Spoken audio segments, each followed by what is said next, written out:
Merci à Régis Debray d'avoir accepté ce dialogue imaginé par les Rendez-vous de l'Histoire et le journal La Croix. D'ailleurs, quand j'avais pensé à ce dialogue, je me disais que ça serait intéressant de regarder le parcours de vie de Régis Debray, de s'intéresser, comme il l'a fait dans son livre, entre sa production intellectuelle, littéraire et son expérience et ses engagements. Régis Debray m'a répondu en substance, je résume très sommairement, Régis Debray, il y en a un peu marre. En même temps, en me disant ça, il m'indiquait un chemin qui m'a paru intéressant, s'éloigner de ses hauts faits pour s'intéresser de plus près à son dernier livre concocté avec France Culture et Gallimard à l'occasion d'entretiens donnés cet été à France Culture. Donc, on va passer très vite sur les aspects biographiques, mais néanmoins appuyer un peu sur ce carnet de route paru chez Gallimard, qui croit ses écrits littéraires, comme je l'ai dit. Regardez un peu quel a été le parcours de Régis Debray. Alors, vous êtes né en 1940, fils d'un grand avocat parisien, d'une avocate et d'une femme politique, Jeannine Alexandre Debray. Vous faites des études brillantes à Janson-de-Sailly, dans le 16e arrondissement. Vous intégrez l'École normale supérieure de la rue d'Ulm en 1960, l'agrégation en 1960, tout en militant à l'Union des étudiants communistes. Alors, si on se reporte à carnet de route, vous vous ennuyez un peu à ce moment-là. C'est-à-dire, il y a un manque, et vous partez alors à Cuba, vous accompagnez Che Guevara en Bolivie, vous êtes capturé, ces épisodes, tout le monde les connaît, et vous êtes condamné à la peine maximum de 30 ans d'emprisonnement. Jean-Paul Sartre et une campagne internationale vous permettra d'être libéré au bout de 4 ans d'incarcération. Ensuite, vous rencontrez Salvatore Allende, vous faites avec lui un livre d'entretien et un film. Ensuite, vous rentrez en France et vous travaillez avec Serge et Beat Karlfeldt pour les aider à organiser l'enlèvement de Klaus Barbie afin d'obtenir son jugement en France. Ensuite, c'est un autre cycle dans votre parcours que vous avez décrit aussi dans un livre. En 1981 jusqu'à 1985, vous êtes chargé de mission pour les relations internationales auprès de François Mitterrand, puis nommé secrétaire général du Conseil du Pacifique Sud et enfin maître de requête au Conseil d'État. Vous démissionnez en 1992. Nouvelle phase, et c'est vous-même qui avez établi ce séquençage dans votre livre, vous présentez une thèse de doctorat à Paris 1 intitulée « Vie et mort de l'image, une histoire du regard en Occident » sous la direction de François Dagonier. Vous fondez en 1996 les Cahiers de médiologie qui deviennent par la suite, en 2005, la revue Médium, Transmettre pour innover. Ce qui vous occupe bien à ce moment-là, vous le dites dans les carnets de route, c'est la transmission et ses exigences. Et en 1998, vous êtes directeur du programme au Collège international de philosophie, toujours avec François Dagonier, avec un séminaire sur technique et philosophie. Enfin, en 2002, vous êtes à l'initiative de la création de l'Institut européen en sciences des religions. On en parlera un peu tout à l'heure. Enfin, dans ce parcours, en janvier 2011, vous devenez membre de l'Académie Goncourt, vous démissionnez en novembre 2015 et votre sujet de prédilection depuis devient la France et ses multiples facettes. Un trèfle à 4 feuilles, comme vous le dites très joliment dans ces carnets de route. Donc vous avez préféré vous concentrer à l'occasion de cet entretien, non pas sur Régis Debray, mais sur une synthèse de votre réflexion résumée dans le livre « Allons au fait » dont j'ai parlé tout à l'heure, je le rappelle, qui est le produit d'entretien donné cet été à France Culture et paru chez Gallimard. Il va donc être question cet après-midi d'histoire et de religion, d'histoire et de religion, mais plus exactement des croyances chez les historiens, ça sera un débat intéressant au rendez-vous de l'histoire, et du rapport au réel qui existe dans les différentes traditions religieuses. Il s'agit là, évidemment, et c'est pour ça que je pense que vous avez eu raison de réorienter cet entretien, il s'agit là de questions importantes dans le débat public aujourd'hui. Quand je dis ça, je ne dis pas que ce qui vous importe, c'est d'abonder dans le sens de l'esprit du temps, ce qui ne vous correspond pas vraiment, mais plutôt de contester l'usage qui est fait de certains mots, de dénoncer certaines pratiques. On va y revenir. Votre propos, si j'ai bien compris, sera plutôt de montrer où est produit aujourd'hui l'opium du peuple, pas forcément là où on le croit, comment il se diffuse et ce qui peut lui résister. Est-ce que dans cette tentative, et la question que j'ai envie de vous poser aujourd'hui, est-ce que ce qui vous intéresse aujourd'hui, c'est de réenchanter le monde, de vous en prendre assez durement au prosaïsme dominant? Bon, d'abord, merci de ce petit curriculum vitae. En écoutant, je me suis dit, quel chaos, quelle incohérence. Manque de ligne directrice.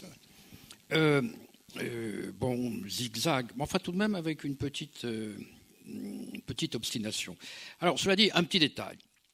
Jean-Paul Sartre n'était pas très connu en Bolivie, pour tout vous dire. Oui, mais en France. Et la campagne internationale, à laquelle je dois certainement quelque chose, ne pouvait pas obtenir ma libération. Ce qui a obtenu ma libération en Bolivie, c'est un coup d'État, l'arrivée au pouvoir de militaires progressistes, dont certains étaient de mes amis. Voilà, c'est vraiment un phénomène interne au monde latino-américain.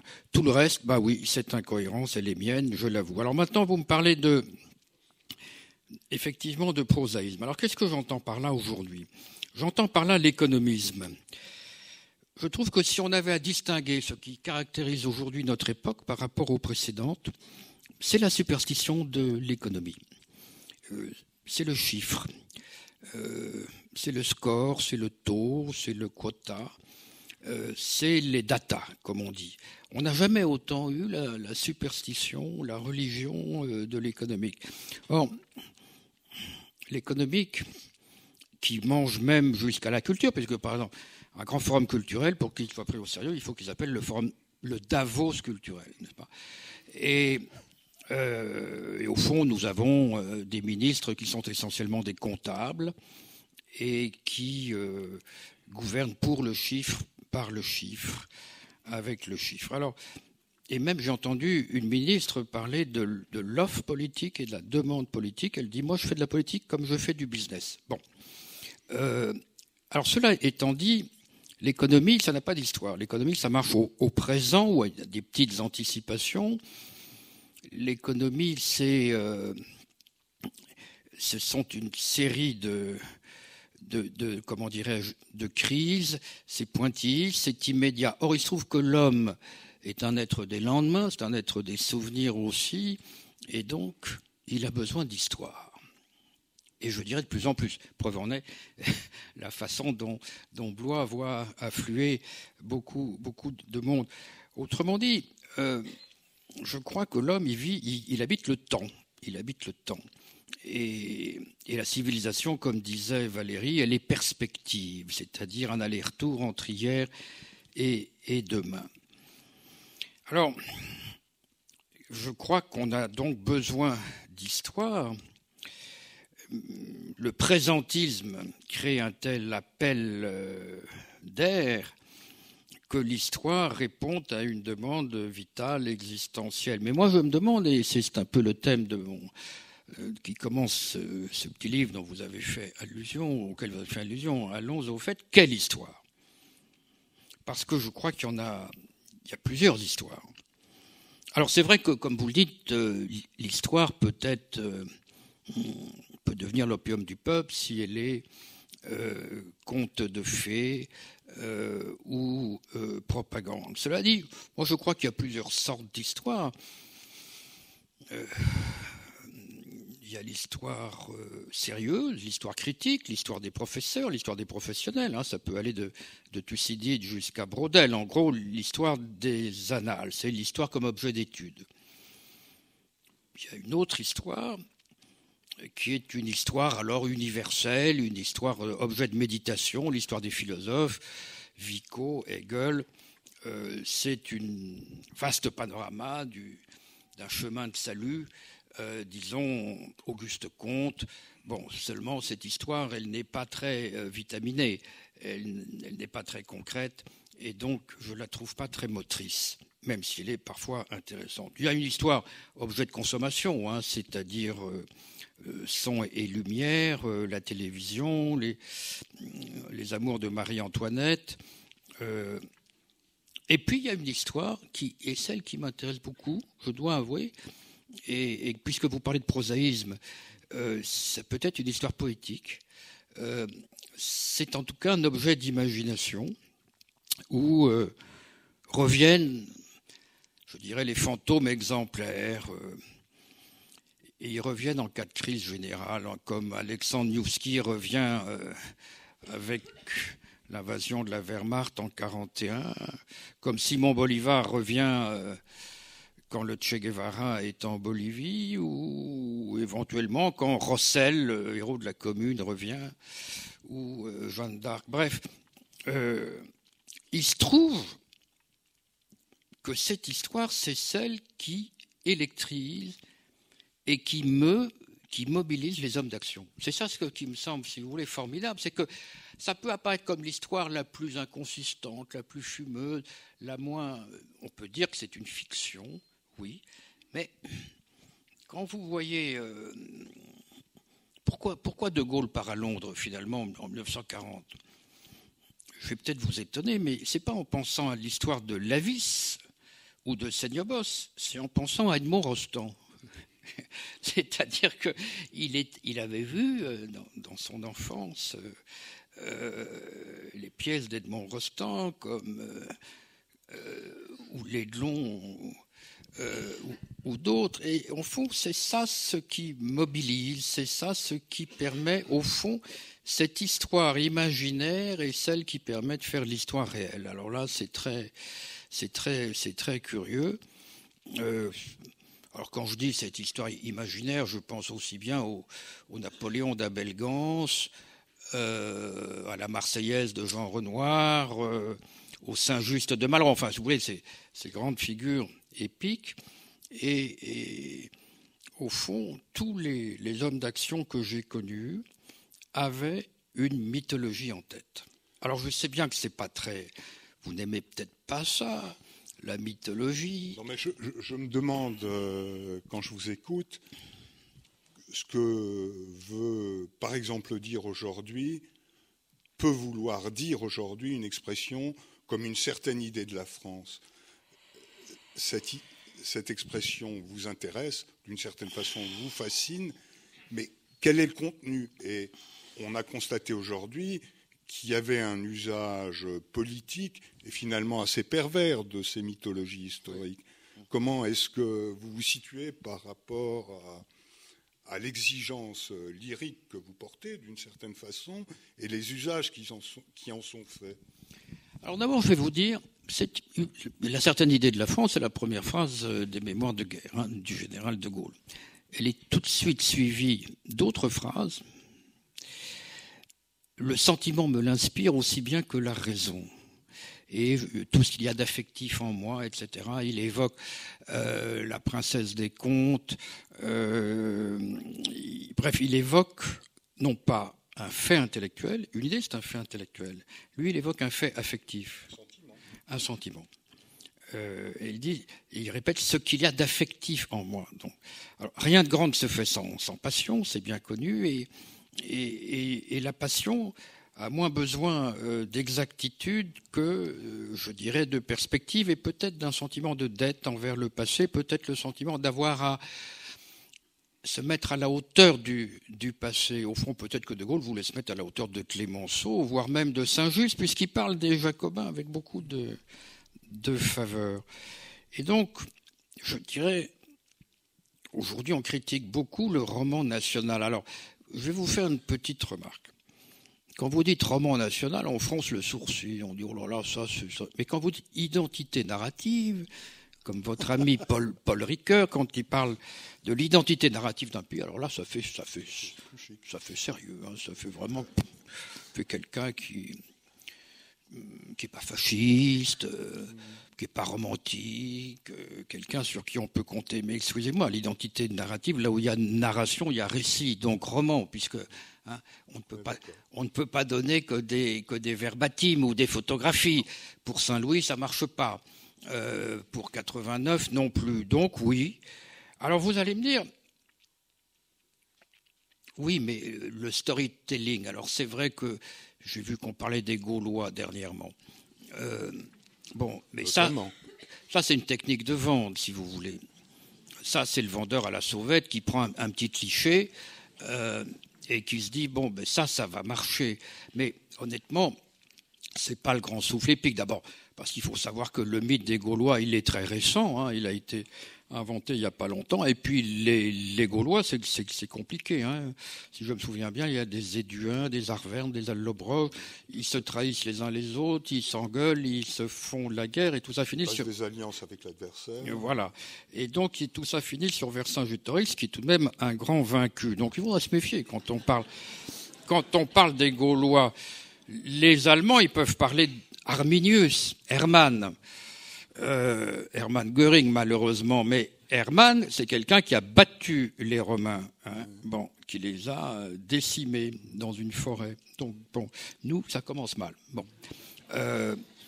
Et pourtant, c'est vrai qu'on peut faire de Vercingétorix, dont De Gaulle ne parle jamais d'ailleurs. Hein. Non, mais c'est vrai que l'histoire, c'est quand on vient de quelque part et quand on va vers quelque chose. Et aujourd'hui, on a le sentiment, on ne sait plus très bien d'où l'on vient et on ne sait plus très bien où l'on va. Donc c'est vrai, moi, je ne crains pas l'expression de roman national. Mais je tiens à préciser tout de suite une chose. Les 4 histoires que j'ai évoquées très rapidement, elles peuvent se combiner, elles ne s'excluent pas l'une l'autre. Bien sûr qu'un roman national est nécessaire, je crois, je dirais peut-être pour l'école primaire ou le début du secondaire. Et puis ensuite vient la critique du roman national, c'est-à-dire une véritable étude, non pas des réalités, mais en tout cas une étude des conditions critiques d'avènement de ce roman national avec toute la complexité qu'il faut y mettre. Donc je ne veux pas, comment dirais-je, me mettre en mythomane professionnel. Souvenez-vous un instant de l'étudiant que vous étiez à Normal Sup. Si on vous avait gavé à ce moment-là avec le roman national, vous ne l'auriez pas accueilli très bien. Non, je ne suis pas d'accord. Le roman national, pour moi, c'était Michelet. Oui. Et je trouve que Michelet, c'est très très actuel. Oui. C'est une... Même à l'époque, vous l'auriez dit. Oui. Bon, on pouvait lire Marx et Michelet. Hein, parce que c'est vrai que Marx, il se moquait un peu de ce qu'il appelait la passion française des grands souvenirs. Mais je vais vous dire une chose assez triste. Marx n'était qu'un intellectuel. Marx n'était qu'un universitaire. Marx était un grand savant. Mais ce n'était pas un homme d'action. Je dirais que Lénine était peut-être un homme, sans doute un homme d'action. Mais Marx lui-même, il n'a peut-être pas compris, je dirais, les mobilisations affectives. Il n'a pas compris la foule sentimentale, pour aller vite, pour parler comme Alain Souchon, qui fait partie de la France et de la culture française. Donc, c'est vrai que Marx se moquait, par exemple, des 48 arts, parce qu'il faisait référence à 93, etc. Moi, tous les révolutionnaires que j'ai connus faisaient référence à ce qu'il y avait avant. Le sous-commandant Marcos, sa référence, c'est Zapata. Che Guevara, Bolivar. San Martin, plutôt, Oui. argentin. Mais effectivement, c'est pas pour rien que... Qu'est-ce que veulent faire les révolutionnaires de 89 ? Ils veulent faire la Rome républicaine. Ils ont fait du latin. Bon. Et d'ailleurs, la monarchie a eu tort d'inscrire l'histoire comme discipline dans les lycées, ça ne s'appelait pas des lycées, dans les écoles à partir de, je crois, 1768 ou 1780. Ça fait des gens qui ont appris l'histoire et qui ont eu envie de la refaire. c'est-à-dire de faire aussi bien que les Lycurgues, les Épaminondas, enfin toutes les versions latines qu'ils avaient fait. Donc cette opposition, si vous voulez, entre disons le mot, le scrogneux, le rétro, le passéiste. Ou la déploration. Moi, honnêtement, tous les révolutionnaires que j'ai connus étaient des hommes de mémoire, qui avaient une grande culture historique.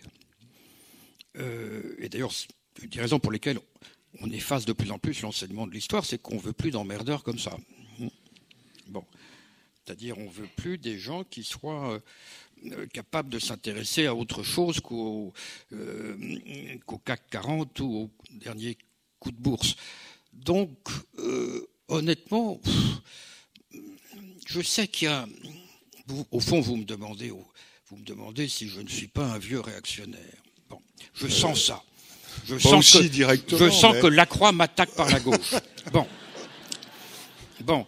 Mais moi, je vous dis que les gens que j'aime bien, et je pourrais vous parler de Pasolini, par exemple. Pasolini qui dit « Je suis la force du passé ».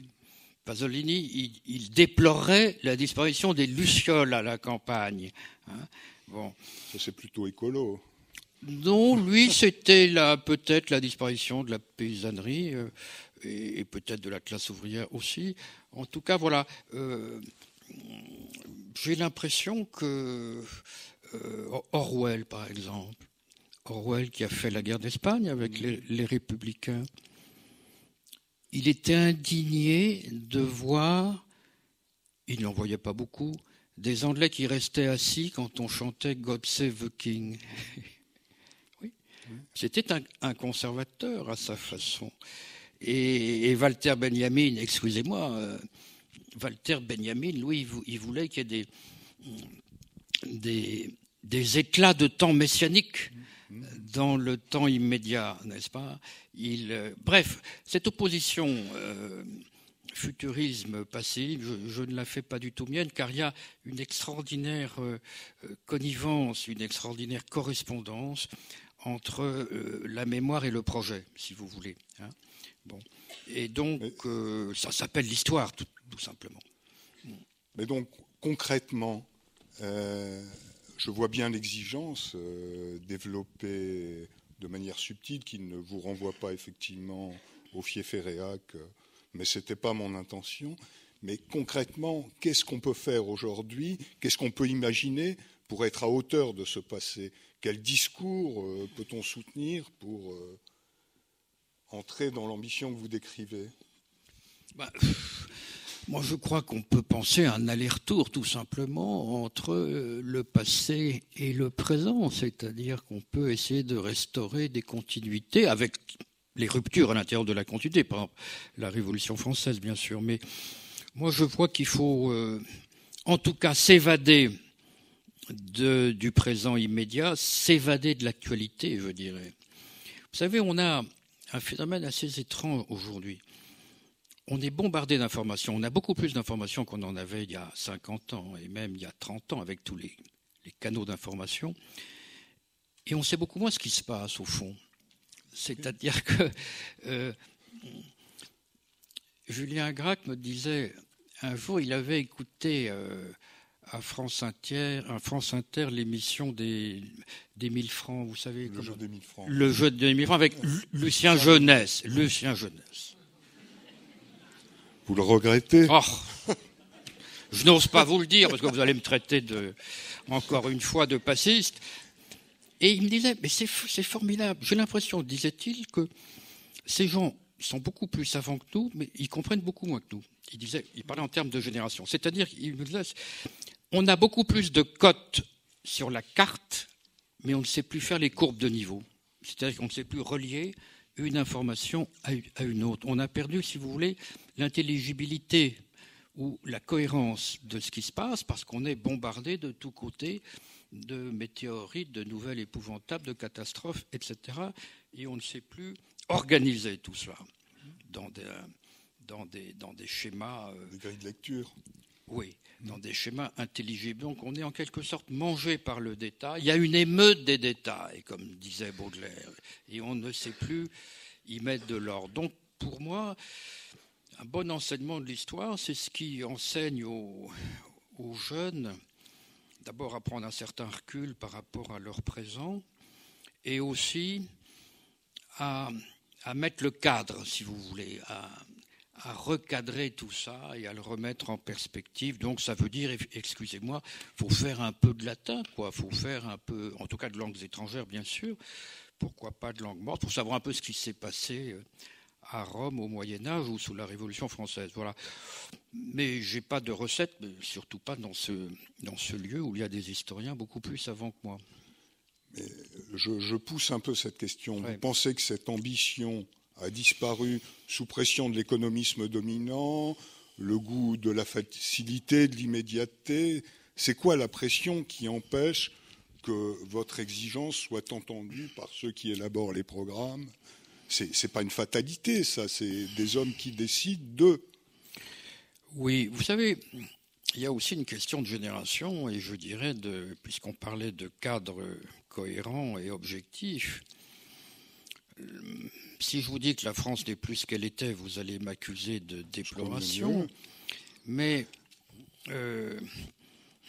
le monde occidental, il y a un siècle, c'était 35% de la population mondiale. Aujourd'hui, c'est 10% à peine. Et la France elle-même n'a plus l'industrie, n'a plus les finances et n'a plus la place ou l'indépendance qu'elle avait dans le monde.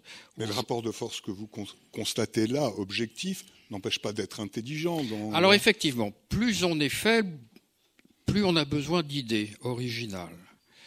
Et c'est vrai que la France, malheureusement, n'a pas compensé sa diminution en termes quantitatifs par une augmentation de ses propositions ou de ses pas de côté, parce que au fond, pour être original, il faut accepter de faire cavalier seul. Mais quand vous êtes inséré dans un réseau multilatéral, où avant d'émettre quelque chose, il faut consulter une douzaine d'États voisins et demander à la Maison-Blanche si ce qu'on fait est bien ou pas bien, c'est plus difficile. Donc c'est vrai que la France a perdu, disons, sa liberté d'allure. C'est vrai. Donc ça explique pourquoi on ne peut pas trop demander. Il faut continuer à demander. Ah bah, il faut continuer surtout à penser par soi-même, quoi. Essayer de penser par soi-même. C'est jamais facile. Parfois, on se demande s'il pourrait y avoir des politiques qui ne soient pas tellement assujettis à l'ère du temps. Ça exige encore une fois qu'ils aient une notion de l'histoire. Il faut les faire venir à Blois. Je m'étonne qu'il n'y ait pas plus de ministres ici. Il y en a eu 2 hier, je crois. Oui, mais c'est des professionnels. Le ministre de la Culture, il faut bien qu'ils viennent. Mais pourquoi on n'invite pas M. Sapin, M. Hollande un peu ici? Ce serait bien, là. Je ne les vois pas dans la salle. Oh, je me trompe peut-être. Bon, on va passer à la seconde partie de cet entretien parce que le temps passe. Et le lien, vous l'avez fourni dans votre propos précédent sur l'économisme dominant, etc., et les résistances qu'on peut éventuellement opposer à cet économisme dominant. Un de vos objets d'étude sont les religions. Vous ne vous abstenez pas de les critiquer dans leurs dérives, ça c'est très clair dans votre livre, mais elles vous intéressent parce qu'il me semble que vous pensez que c'est un des lieux de résistance à ces dérives. Est-ce que vous pouvez développer un peu les différentes fonctions des religions, du sacré, dans vos analyses de cette résistance à laquelle vous appelez? Oui, alors, la religion et le sacré, c'est pas exactement la même chose, hein. La religion, c'est très particulier. C'est un mot d'origine latine qui n'existe que dans les langues romanes, qui n'a pas son équivalent, ni d'ailleurs pas plus en grec qu'en hébreu. Le mot de religion ne figure ni dans Nouveau Testament ni dans l'Ancien. Bref, c'est un latinisme. Je préfère parler du sacré, car le sacré, lui, est universel, si vous voulez. Le religieux ne l'est pas. Le sacré est universel, c'est-à-dire qu'on trouve le mot dans toutes les langues, d'abord, et le sacré peut être athée. Bon, le sacré n'a pas besoin... On peut avoir le sens du sacré en étant athée. Oui, on en a encore plus besoin quand on est athée, d'ailleurs. Alors, faut pas trop. Il y a, disons, il y a deux choses qui... il y a deux menaces sur le monde, c'est l'excès de sacré et l'excès de profane. Moi, je me suis aperçu qu'il y avait du sacré et que le sacré ne pouvait pas être réduit à la religion quand, me trouvant en Union soviétique sur la place Rouge, avant donc 89, je m'approchais en fumant un cigario du mausolée de Lénine. Et j'ai vu un soldat fondre sur moi et me faisant comprendre qu'il fallait que j'enlève ma cigarette parce qu'on ne fume pas sur la place Rouge. C'est-à-dire, j'avais là des interdits religieux. Et quand je voyais les images du Politburo, évidemment, je reconnaissais les icônes orthodoxes. Bref, je m'aperçois qu'une religion, ça persiste et qu'on est peut-être une société agnostique, mais on reste post-chrétien, comme le monde communiste restait post-orthodoxe. Mais je me suis surtout aperçu que le sacré, il a vite renoué, évidemment. Je veux dire qu'il a remplacé un messianisme un peu artificiel par un messianisme plus authentique et mieux enraciné surtout. Alors, je ne dis pas qu'il n'y a pas de sacré pour toujours, mais il y a toujours du sacré quelque part, là où il y a une cohésion sociale, si vous voulez. D'ailleurs, je ne connais pas de pays où il n'y a pas un lieu sacré. C'est souvent un monument aux morts, mais pas nécessairement. C'est un lieu où on n'entre pas, comme dans un moulin. C'est un lieu où il faut avoir une certaine façon de s'habiller. Autrement dit, je ne crois pas qu'il y a le sacré comme une substance, si vous voulez, latente, qui jaillirait ici et là. Non, nous sacralisons. Nous pouvons sacraliser aussi bien un texte, une constitution, une date, un personnage, un arbre. Bref, à quoi se reconnaît quelque chose de sacré ? D'abord que cette chose est mise à part, elle est séparée. D'ailleurs, le mot sacré vient de secernere, mettre à part, du mot latin. Il y a un enclos, il y a une grille, où il y a des marches, un emmarchement. C'est quelque chose qu'on ne marchande pas, c'est quelque chose qui échappe au règne de la marchandise, qui n'a pas de prix. Mais c'est surtout quelque chose qui rassemble. Alors, qui nous rassemble ? Là où il y a du sacré, là, il y a un rassemblement. Alors, je disais que il n'y a pas un sacré pour toujours, mais il y a toujours du sacré. J'ai été frappé de voir que c'est à Auschwitz, sous le portail d'Auschwitz, que se sont rassemblés tous les chefs d'État européens de l'Est comme de l'Ouest, lors du cinquantenaire de la libération du camp. Donc là, j'ai vu qu'il y avait eu la naissance, si vous voulez, d'une sacralité essentielle. Je préfère dire sacralité parce que ça veut dire que nous sacralisons. Et il y avait eu, si vous voulez, un transfert de sacralité, pour ainsi dire, de lieux religieux où on ne peut pas rassembler tout le monde autour d'une église orthodoxe ni autour d'une église catholique. On peut rassembler tout le monde en Europe autour du portail d'Auschwitz. Donc, le sacré, c'est ce qui fait un nous, si vous voulez. C'est ce qui fait d'une multitude de moi-je un nous. C'est ce qui coagule. C'est ce qui... On invente du sacré pour persister dans l'être, si vous voulez. On invente du sacré, je dirais, pour le développement durable, si vous me permettez cette expression. C'est-à-dire pour par rapport à ce que vous dites éviter la dispersion, l'effritement, la volatilité, en quelque sorte, pour s'ancrer dans une continuité. Donc je crois effectivement...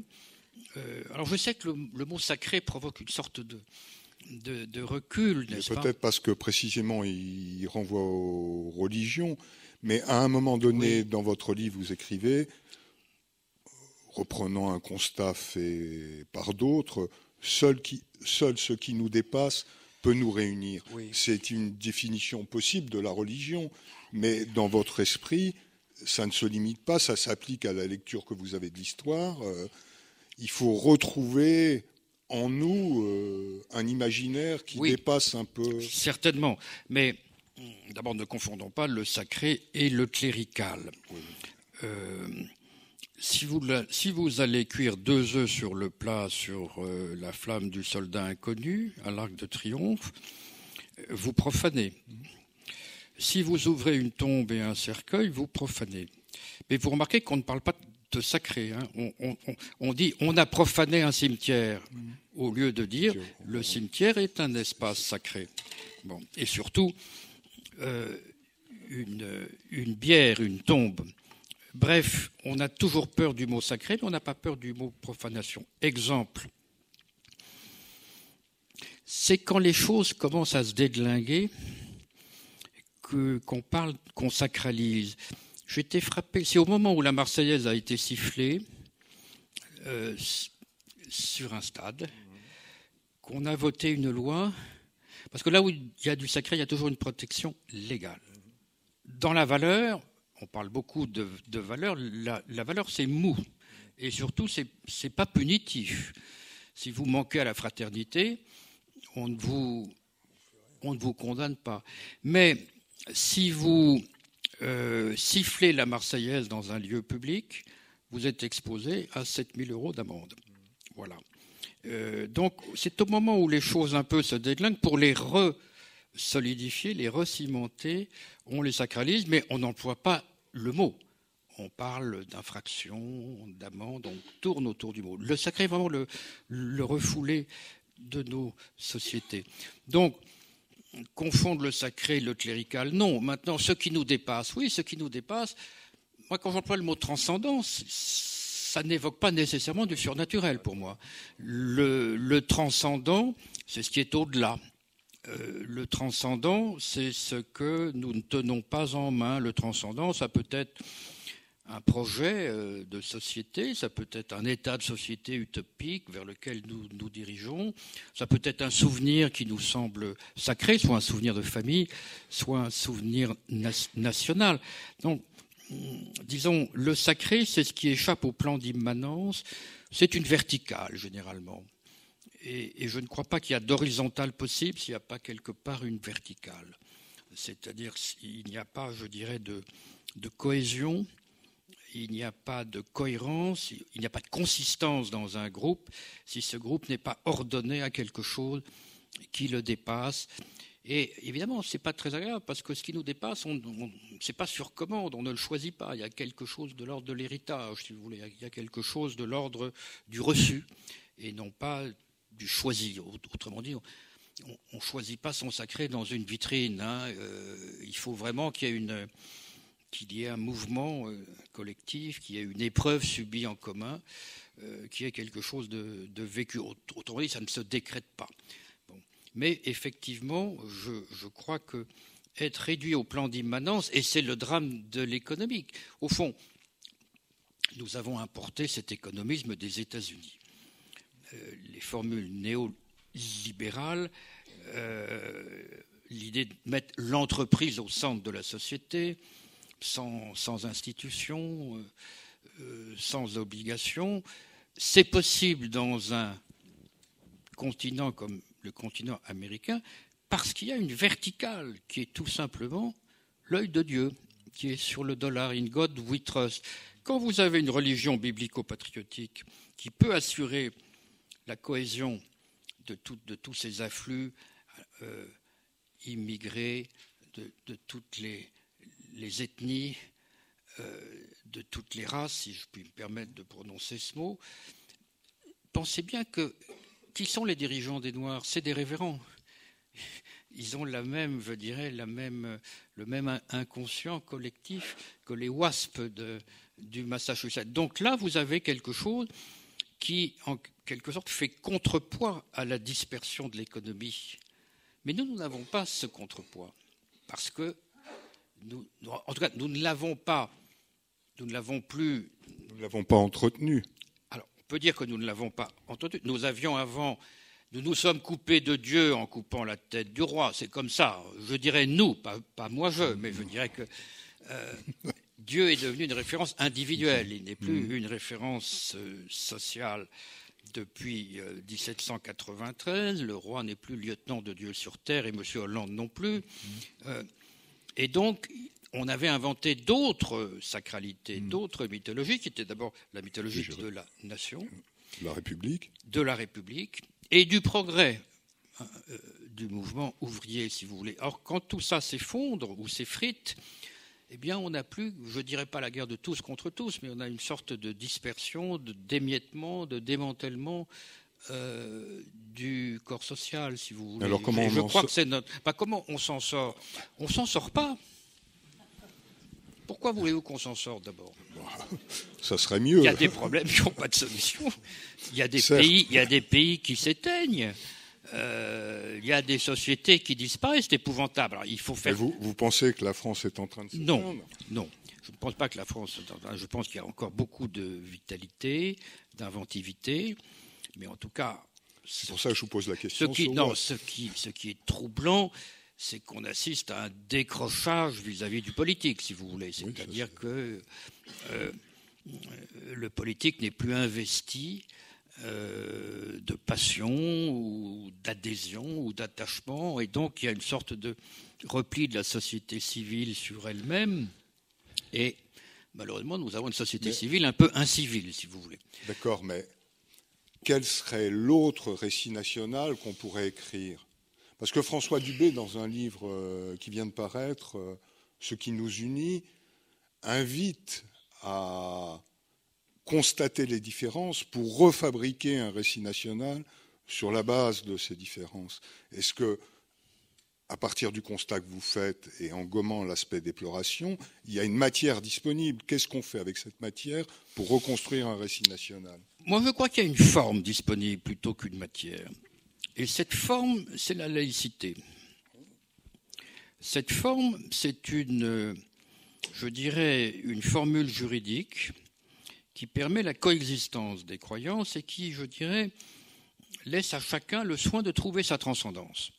C'est-à-dire qu'il y a une magnifique définition de la laïcité que j'ai amenée parce que je me doutais que vous alliez en parler, car La Croix est un journal très laïque. Preuve qu'on peut être catho et laïque, et que c'est pas pour rien que les protestants ont été un peu à l'origine de toutes nos législations.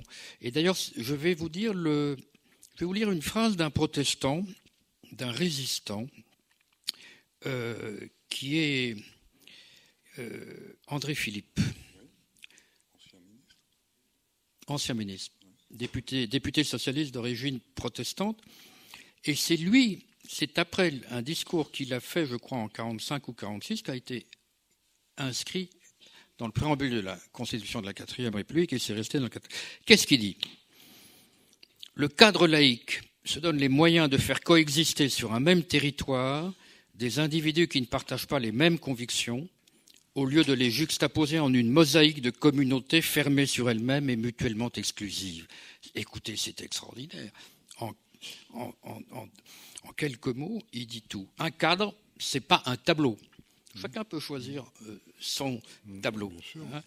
Un territoire, c'est pas nébuleux, c'est pas n'importe où. Ça suppose un espace délimité, enfin celui d'une nation. Et il parle de façon très prémonitoire de conviction et pas d'opinion. La conviction, c'est autre chose que l'opinion.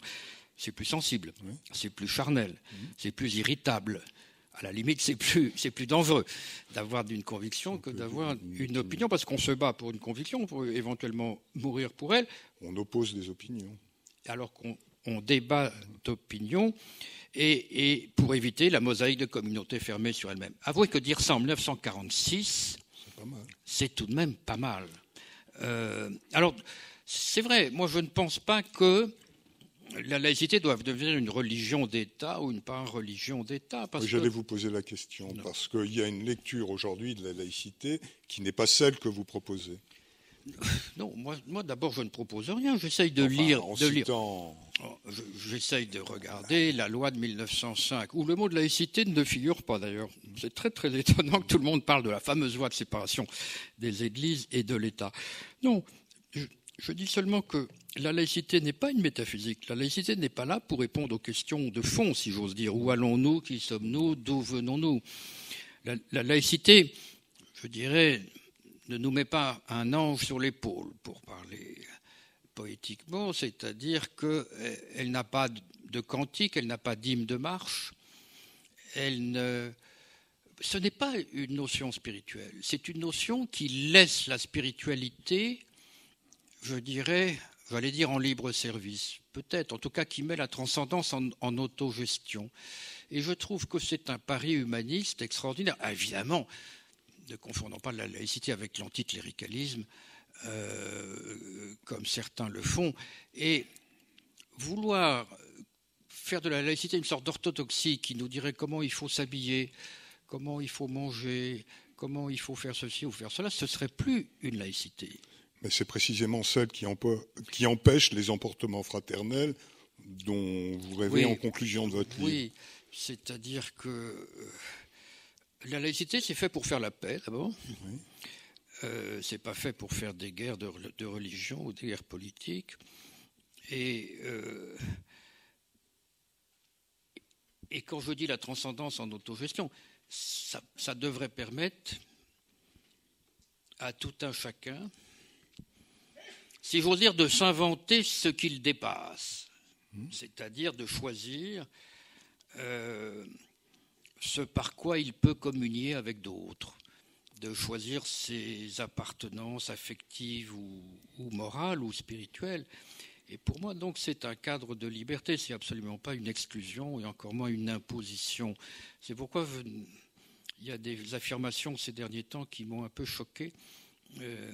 Lorsqu'on prétend donner à la laïcité un contenu précis.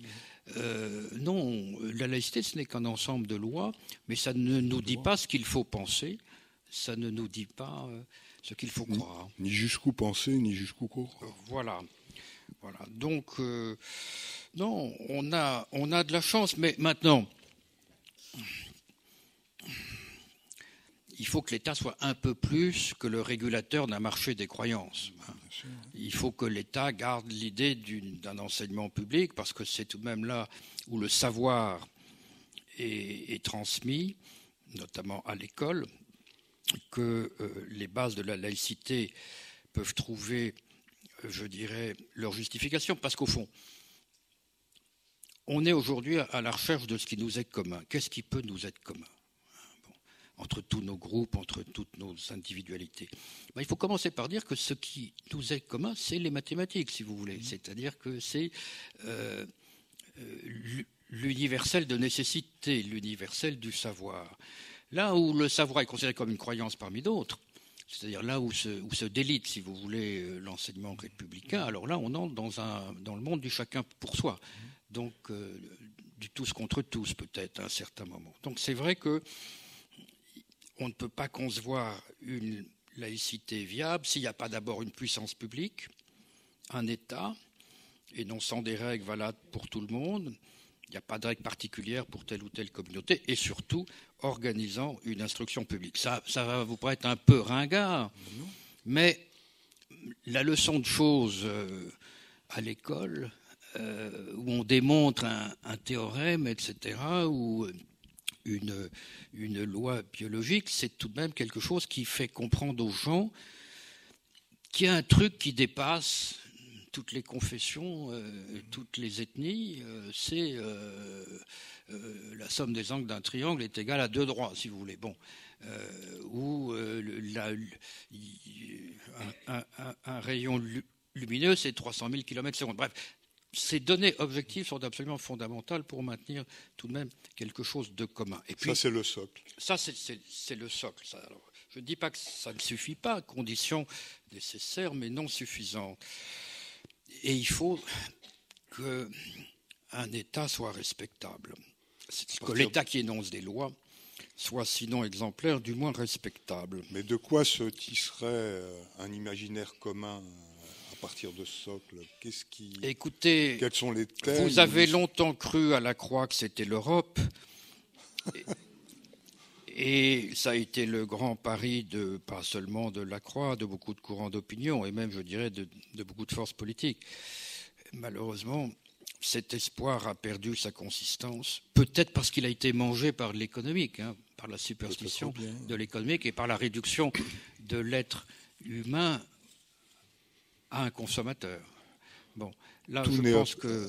Dans les sociétés de cette Europe-là, objection, tout n'est pas absolument mort. Aujourd'hui, il existe un espace européen sociétal qui vit et qui est riche d'échanges. Il n'y a plus d'effet d'étrangeté quand on est à Berlin, Milan, etc., pour les gens, même de ma génération, et a fortiori pour ceux de la génération qui vient. On apprenait plus l'allemand dans les lycées de 1950 qu'aujourd'hui. Et on apprenait plus le français dans l'Allemagne de 1950 qu'aujourd'hui. Et il y avait des intellectuels européens. Et il y avait des forums d'intellectuels européens. Et même Arte n'est pas parvenu à faire un forum franco-allemand d'écrivains et d'intellectuels. Je ne dis pas ça pour vous... C'est pas facile. Pour vous désespérer. Vous avez de la ressource pour l'espoir. Vous avez de la ressource. Mais je note, mais nous en souffrons tous. Je note de voir que ce grand mythe mobilisateur qu'a été l'Europe pendant 50 ans est en train je dirais, de se décomposer. Et je le dis avec tristesse parce que c'était la possibilité de continuer à rester dans l'histoire, n'est-ce pas? Donc, moi, je vais vous dire quelque chose, mais vous n'allez pas aimer. Ça m'ennuie. Dites quelque chose que tout le monde pourrait aimer. Ça, c'est pas possible, parce que ce serait une grosse bêtise. Allez. Non. Si on dit quelque chose d'un peu consistant, les gens ne sont pas d'accord. Non. Alors là, ne me poussez pas vers le consensus, mon cher. Ça serait trop grave. On assiste à un curieux phénomène aujourd'hui. C'est le retour du passé dans le présent. Oui. Avant, on croyait qu'il y avait de l'ancien puis du nouveau. Et ce qu'on découvre aujourd'hui, c'est que plus il y a de nouveau, plus il y a d'ancien. C'est-à-dire plus il y a des choses qui reviennent auxquelles on ne s'attendait pas. Il faut en faire quelque chose de ce qui revient. Oui. Moi, je crois que réassumer un passé républicain, retrouver, je dirais, ce qui a pu... électriser, dynamiser, élargir la conscience de quelques-uns de nos aïeux, ce ne serait pas mauvais. Autrement dit, je suis très frappé par le fait que, disons que la fusée spatiale réhabilite le terroir, si vous voulez. C'est-à-dire que plus il y a d'autoroutes, plus il y a de GR, n'est-ce pas? Bon. Et donc, ça prouve que votre théorie tient. Ah oui, non, mais je pourrais vous faire plein de démonstrations, comme quoi vous verrez que l'archaïsme est au bout de la modernité, que loin d'être effacé par la modernité. On peut passer de l'un à l'autre assez agréablement. Voilà. Je crois qu'il ne faut pas craindre le mot archaïque. Regardez comme la langue hébreu, qui était une langue de pure liturgie, est redevenue la langue vivante d'un peuple. C'est un exemple parmi d'autres. Et on voit ressurgir des traditions fondatrices ou des mythes fondateurs un peu partout, alors tantôt pour le bien, tantôt pour le mal. En tout cas, ce curieux phénomène qui inverse complètement, je dirais, le programme progressiste traditionnel, où le passé est achevé une fois pour toutes. Oui. Et là, on découvre que le passé est inachevable et même qu'il a fortement tendance à retourner. Alors ça peut être de façon régressive et réactive, mais ça peut être aussi de façon dynamique si ça aide à remettre debout une nation, par exemple. Donc, moi, je ne suis pas effrayé. Enfin, je crois qu'il faut être très vigilant avec, je dirais, le retour apocryphe du Gaulois, si vous voulez, c'est-à-dire cette allusion démagogique. C'est pas très dynamique. À on ne sait quel passé. Non, ça enferme surtout, comme si on voulait une identité qui exclut au lieu d'une identité qui accueille, n'est-ce pas? On voudrait dire il y a les Gaulois et les autres. Non, ça c'est pas une tradition républicaine, même si on veut être président de la République. Merci Régis Debray. On arrive au terme du temps imparti et on l'a dépassé un tout petit peu. Merci de cette invitation à faire du neuf avec de l'ancien de manière dynamique. Bon après-midi à tous.